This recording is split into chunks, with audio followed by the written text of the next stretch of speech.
Now, there was a certain priest, his name was Eli, so Eli. So Eli was a priest, and also he was a high judge. A high judge, so he held a very or highest position, which was Ubugo priest, which was to be Ubaba,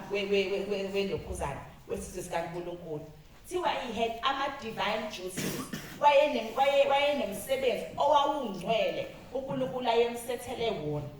so unfortunately, priest, prophet, abantu bebukela yena, bemhlonipha, kodwa ekhaya kwakungekho njalo.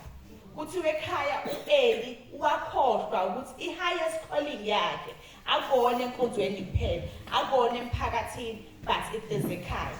So when ingane zabafana zazimbili, uHophnius noPhinehas, kuthiwa wayithanda ingane zakhe kakhulu, so ebenokuthula, engafuni indawo exokozelayo. Ngakho wayekhetha ukuthi makukhona into enesiphithiphithi akhetha ukuthula kunokuthi ayikhuze leyo nto. Ingane zakhe by default baba abantu abasebenzela uJehova. So kusho ukuthi kwaba because ubaba umpriest nabo baba priest. Nabakhona ke imithetho ke khona ke yokunikela. Umuntu wayefika ezonikela ephethe a lamb. Mayephethe a lamb bese kushiswa amafutha elamb. Ashise out. Bese kukhishwa ingxenye yelamb kunikezwa abapriest. Bese the rest isamba senyama. I-rest inyama yonke or imvu yonke ihambe nomuntu okade ezonikela. Now kuthiwa amadodana aEli wona ahamba aba nomona. So they got used to izinto ama-customs or ama-sanctuary services because bakhulele lana. Kunzima ke ukuthi into uhamba uyijwayele ngoba ubusayibona i-value. So no Eli ke ingane zakhe zaseyijwayele ingane zakhe. Now kuba khona ama-offerings ahlukene. There's peace offering. Peace offerings, they express uthando or ukubonga kuNkulunkulu for all that God has done, and many more other offerings. So ama-offerings awayebalekile kakhulu because ayetshengisa ukuthi ngelinye ilanga uJesu Kristu uqobo indodana kaNkulunkulu iyakubethelwa esiphambanweni, ibethelwe thina sonke. Now laba amadodana aEli ayengenandaba naleyo nto. Kuthiwa ngesikhathi bekhula kuthiwa unkazimulo kaNkulunkulu yayisihambile kwama-Israelites because of ububi besono. Yazi ukuthi isono masisiqala sisenza siyasaba ukuthi sobanjwa. Siye sibone ukuthi awasibanjwanga. Ngisiphinde futhi lesono ngingabanjwa. Ngisiphinde futhi ngigcine sengijwayele. Othi ngenza into esimple. Kungena i-message, uyibone ukuthi kodwa le bese uyayidelete. Phinde futhi ingene futhi, ayoyidelete. Uphinde futhi bese uyabona ukuthi akabonanga unkosikazi. Angabe ngisayidelete-ke manje-ke. Ngoba vele ifoni yami akasayithinti. Kuye kubhebhetheka. Gcine sekunomuntu oseyintombi empilweni yakho. Phele manje ukusaba uJehova. So into kanjalo-ke. Now kuthiwa bengasamsabi uJehova bedimanda ama-portions amakhulu, bephazamisa into engcwele that God has set aside. Babengasakwazi ngisho ukulinda ukuthi kukhishwe inonana-ke phela inoni. So abazange baze bayeke ukusacrifice, abazange bayiphazamise. Azange kushiwo ukuthi hayi manje angeke sisa-sacrifice, aqhubeke nakho, kodwa-ke inyama yonke sekweyethu. Akusekho ukuthi manje kaJehova, akusekho ukuthi manje umnikazi kade enzile ezonikela, sekweka. Angihlekisa-ke iBhayibheli angisho ukuthi njalo. Kodwa kuthiwa uEli wayemkhulu, he was a very big man. He was fat, in fact. Eli was fat. I am tempted to say ukuthi wayeloniswa yilezi inyama ezidla amadodana. Ngoba kuthiwa he was a fat man, very fat man. Now mabenza lokho kuthiwa Eli wayazi because abantu manje sebaqala bayacomplain ukuthi ngeke akusekho right, asathandi lokunikela ngoba manje masinikelile akusenzeki ngendlela. So bese bephazamisa sebekhupha umphefumulo yabantu. U-Eli sikhumbule kuthiwa wayengayithandi indawo enjani enezixokozelo. Wakhetha ukuthula. Kuba siyabagqilaza abazali. At times sike senza izinto abazali bakhethe ini ukuthula. Ngoba kuyafana ngisho ngathi umzali uyakhuluma uzomusho vele. Amedala abone ukuthi that's the best thing, amedala ngithule. So Eli really kept quiet. Wayitshela ukuthi ingane zakhe they're going to grow out of this. Ngelinye ilanga bazoshintsha. Ngelinye ilanga bazobona ukuthi into abayenzayo i-wrong. So Eli forgot his highest calling, which was to be a father. He forgot his highest calling yakhe ukuthi fanele mina ngibe ubaba la ekhaya. So Eli was a good father to Samuel, very good father. Samuel wakhula kahle ngendlela, but Eli was not a good father to his children. Yabazi abantu abanjalo ekhuluma kahle ngabo ngaphandle yeyobone kahle ukuthi hey ishingane ngaphakathi enhlizweni ube niyazi khulume kahle ngaphandle ngomama wekhaya asho baba sikube niyazi khulume kahle ngomama hey cha kube niyazi. Eli was like that. He was a good priest out there, but at home always pity. And with pity, it fell out of the nation, not just a kaya pair, because uhlulekile ukhuza ingane la ekhaya aphumela ngaphandle. Singabi labazali abanza njalo. Sabulo bantu angathi abazali, abo bantu aba right outwardly but inwardly sezinye izinto. Now siyakhumbula ukuthi ke uEdi isizwe saJehova sahamba saye empini after some time. Niyakhumbula with the Philistine. Now uNkulunkulu was the one who gave authority ukuthi ayiwe empini. If God says yana empini, rest assured bakuzophumelela. But this time God did not instruct them to go to war with the Philistines. The Philistines went to war, yes, summarize. Philistines went to war. When they got to war, bafike bahlula. Babuya ebabona ukuthi no man hluliwe. Bafila abantu. Babuya bathi yazi asithathe umphongolo wezivumelwano. Umphongolo wezivumelwano siyakhumbula ukuthi siyazawuthatha before uNkulunkulu eshilo. Sathi cross the Jordan River sathola ukuthi hey amanzi maningi kakhulu. Kwathi uNkulunkulu athatha umphongolo wezivumelwano bese abantu abawuphethe kube yibona abazohamba phambili. Bese ke abanye bazolandela. So as soon as they got to the Jordan River, there was some instructions awubanjwa nombani. Ubanjwa abantu that God has designated.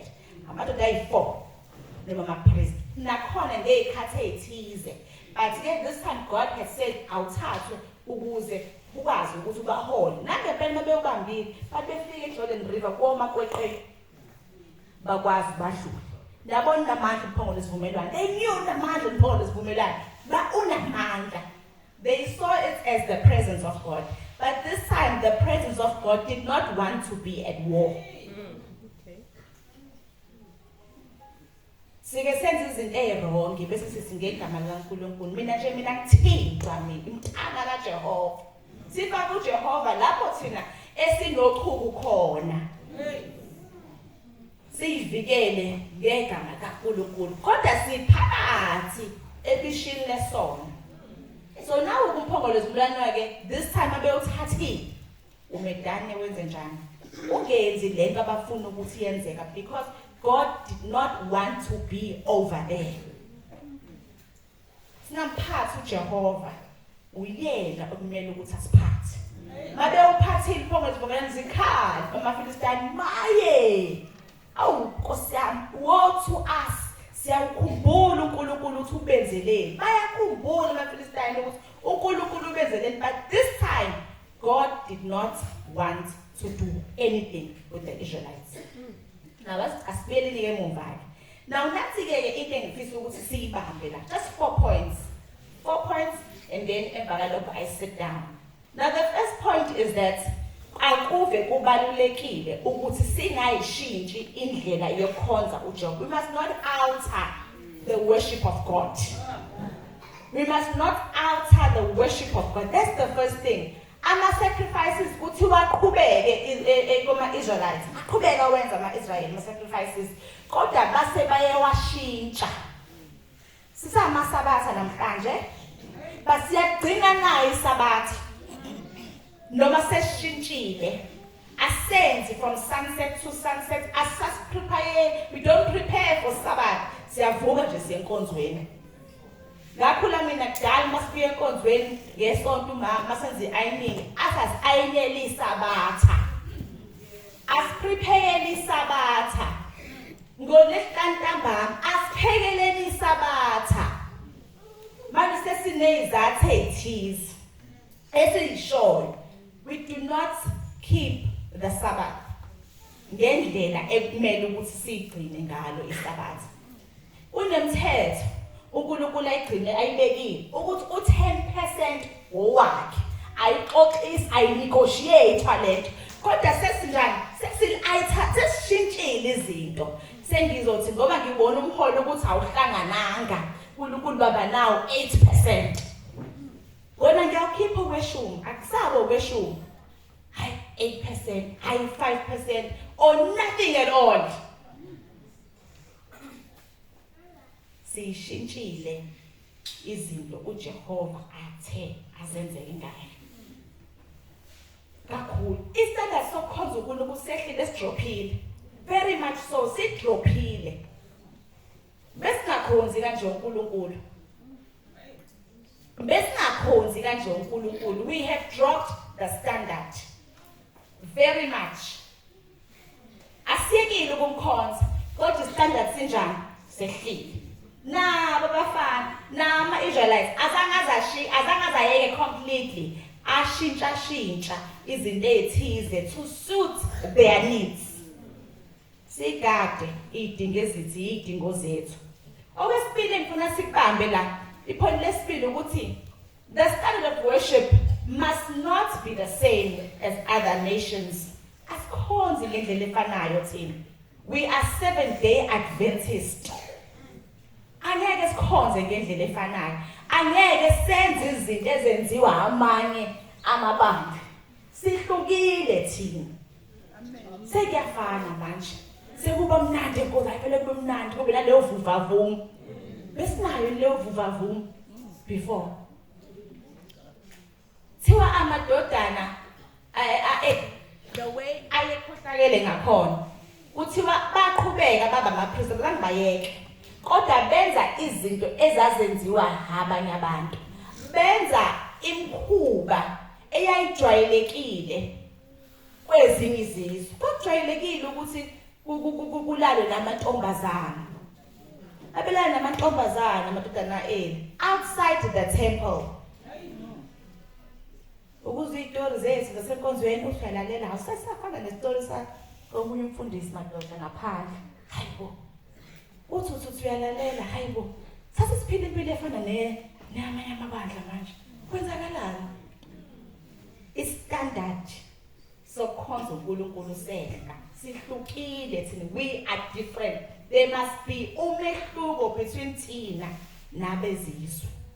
Ngaso sonke isikhathi kufanele kube khona umehluko. Ngaso sonke isikhathi. Siwake zonke lezi zinto ababezenza amadodana eni ayeletha ihlazo. Elazi ihlazo. Ayeletha ihlazo. Phambi kwabantu kwakuyihlazo ukuthi umntana okhulele la owaziyo ngqongo Jehova kodwa izinto ayezenza zazimangalisa. Zayishaqisa umzimba.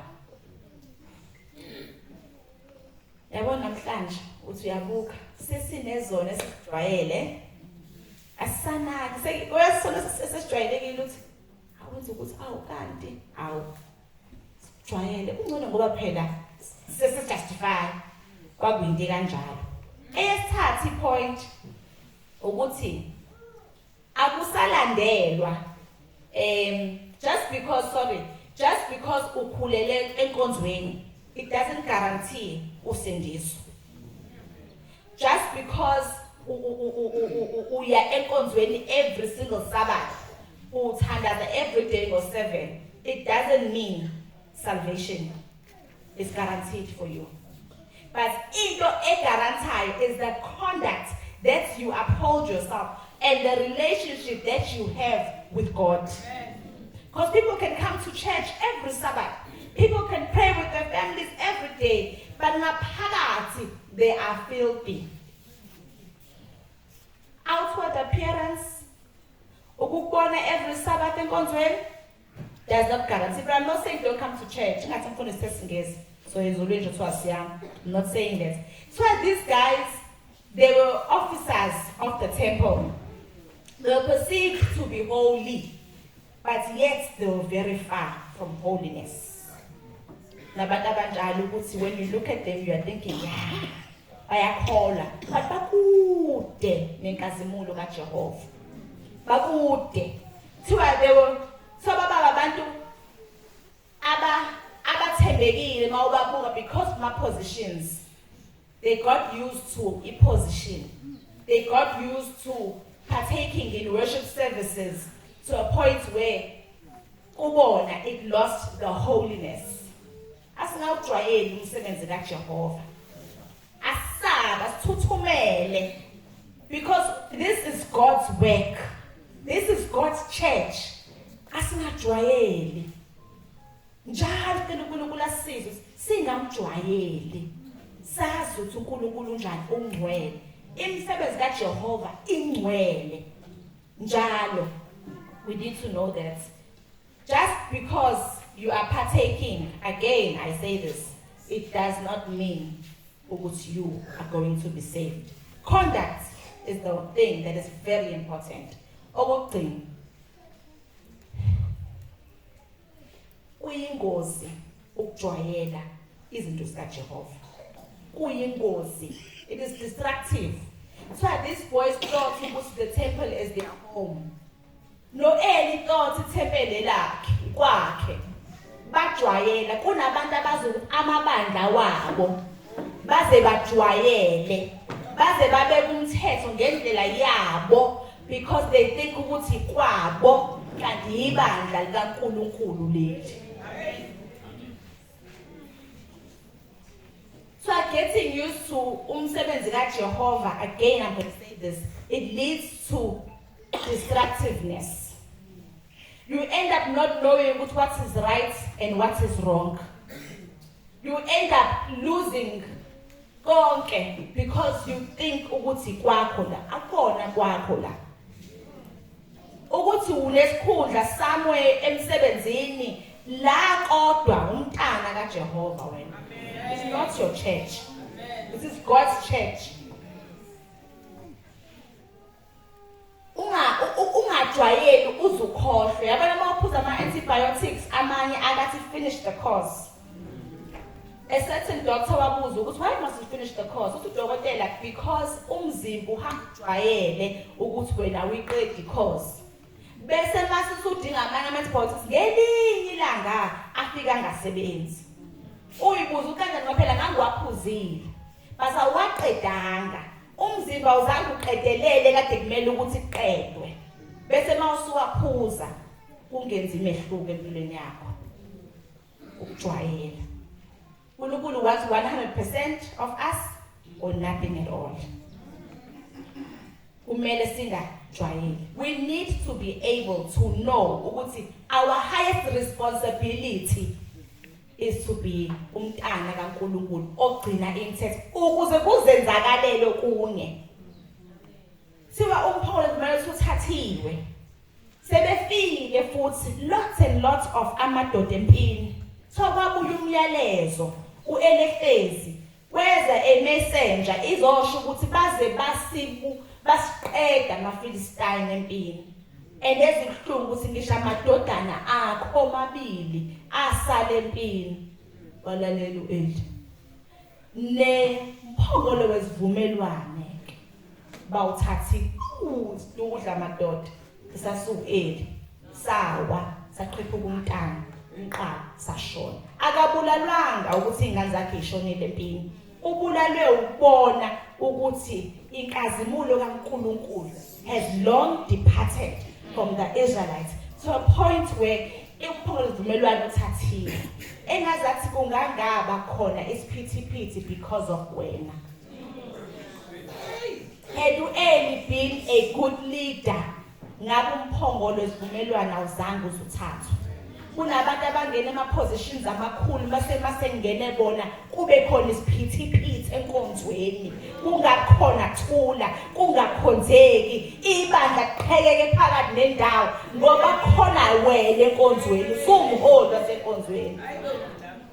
The result of ukuthatha komphongolo wesivumelwano is because uEli was not a good father ekhaya. Kwase kwenze njani kwapenetratheka ngaphandle. Hlalwe ki-church board kuhlezi kudiscuss amagama abantu ngasonke isikhathi not uvangelo. Awungangeni kwi-position bese kuba khona ini ungezwani. Bese inkazimulo kaJehova iyaphuma iyahlehla. Awubo umholi ozokwazi ukuthi my highest responsibility is to have a good contact with God.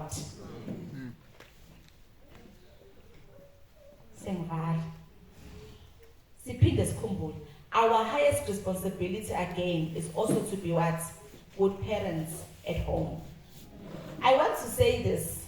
Many times, sike senze konke bazali. I can testify nami nengane engane no 9. But ukuyikhuza ingane uyikhulise ngendlela ikhethe the other way. Right? We all, most of us have experienced that. It doesn't mean that your highest calling ayisekho. It means you must continue.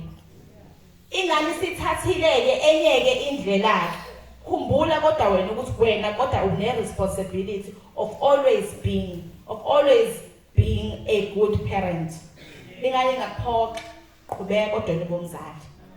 Qhubeka wena ubemzali. Ukuba umzali ukumkhuza ungasho ukuthi hey Nkosiyami. Ukumkhuza, ukuba umzali ukumthandazela. Thandazele lapho. Manje siyanotice abaningi abazali sebekade balala beyibona ingane yabuya enkonzweni. Akade kwenzeka kanjani nibona? Athi umuntu mawalala ngikuphi ngile eyintabeni ngile esonweni ngizizwe impendulisho njalo ngile namhlanje umusa kaNkulunkulu ufinyelelile kumina ngila. Singafuni ukubona the results at times. Ama results abalekile ukuthi ingane ibe khona one day. So wilokho. Engathi uNkulunkulu angasigcina. uNkulunkulu engathi angasinikeza lawo mandla ukuthi i-calling asinikeze yona uNkulunkulu sikwazi ukubambelela kuyona. Sigcine senze ngendlela. uNkulunkulu asibusise sonke. Konke sikudingayo sikwazi ukuthi sikuthole. Ingane zethu engekho la enkonzweni, ngelinye ilanga ikwazi ukuthi ibuye. Amalunga emndeni yethu angekho la, ngelinye ilanga kwazi ukuthi enze njani abele back to the fold. Nathi ke sikhona ke lana ke kungabe ukuthi inkazimula isekho thina. Singahlali sikhuhla ama-bench but there's no glory. Nathi esikhona la enkonzweni uNkulunkulu asisize ukuthi inkazimulo yakhe ikwazi ukuthi ibe khona.